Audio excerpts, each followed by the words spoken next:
Hello అందరికీ. ఈరోజు వీడియోలో నేను మీకు మంచి tasty and healthy lunch box రెసిపీని షేర్ చేయబోతున్నాను. సో టేస్ట్ అయితే అద్భుతంగా వచ్చింది.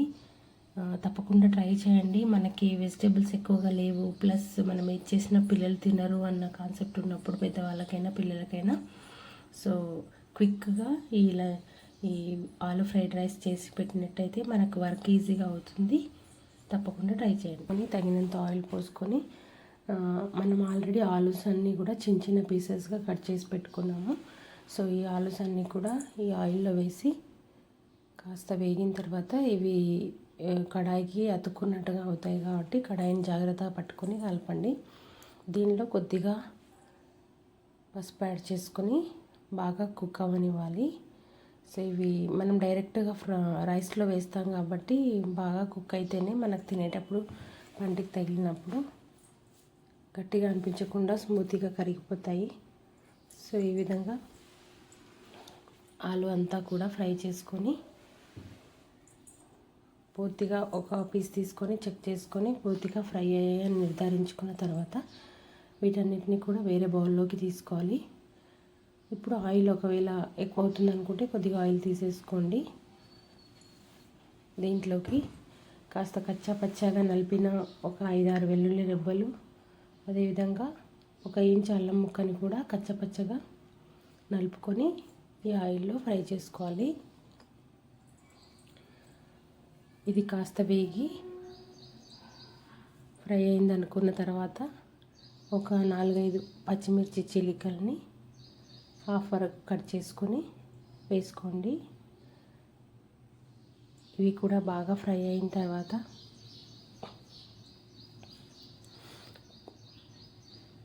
ఆనియన్స్ ఒక 5-6 ఆనియన్స్ నిలువుగా కట్ చేసుకొని వేసుకోండి. సో ఇవి కూడా బాగా ఫ్రై అవ్వాలి.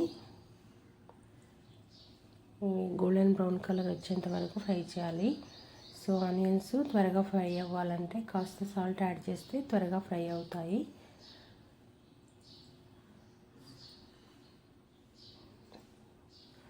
ఆనియన్స్ సరిగా ఫ్రై అవ్వలేదనుకో కొద్దిగా తినేటప్పుడు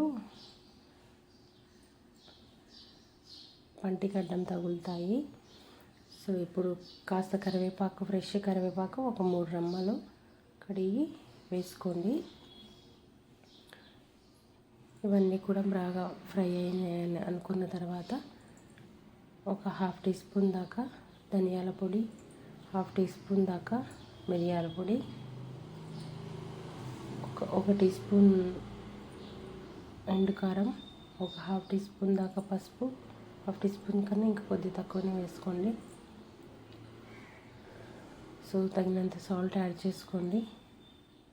యాడ్ చేసుకొని ఇవన్నీ కూడా బాగా కలుపుకోవాలి. కాస్త పచ్చిదనం పోయింది అనుకున్న తర్వాత మనం ఆల్రెడీ ఫ్రై చేసి పెట్టుకున్న పొటాటోస్ ఉన్నాయి కదా, వాటిని యాడ్ చేసుకొని మొత్తం అంతా కూడా కలుపుకోవాలి.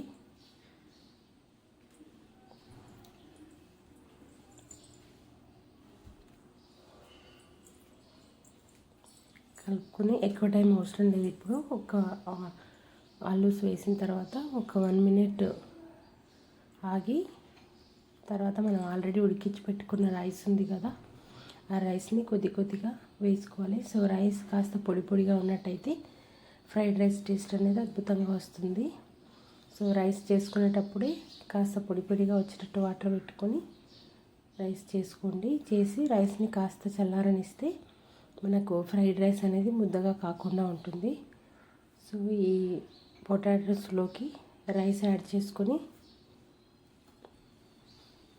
మనం 4 పొటాటోస్ తీసుకున్నాం పెద్ద సైజు, ఒక 4 మెంబర్స్కి ఫుల్ సరిపోయేటంత ఫ్రైడ్ రైస్ అనేది అవుతుంది. సో రైస్ యాడ్ చేసుకున్న తర్వాత మొత్తం అంతా కూడా కలిసేటట్టుగా బాగా కలుపుకోవాలి.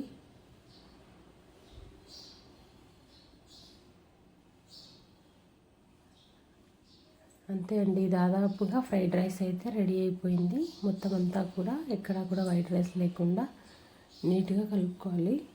సో చాలా చాలా టేస్టీగా అద్భుతంగా వచ్చింది. సో వెజిటేరియన్ ఫుడ్లో కూడా ఇంత మంచి టేస్టీ ఫుడ్ ఉంటుందంటే నమ్మరు మీరు.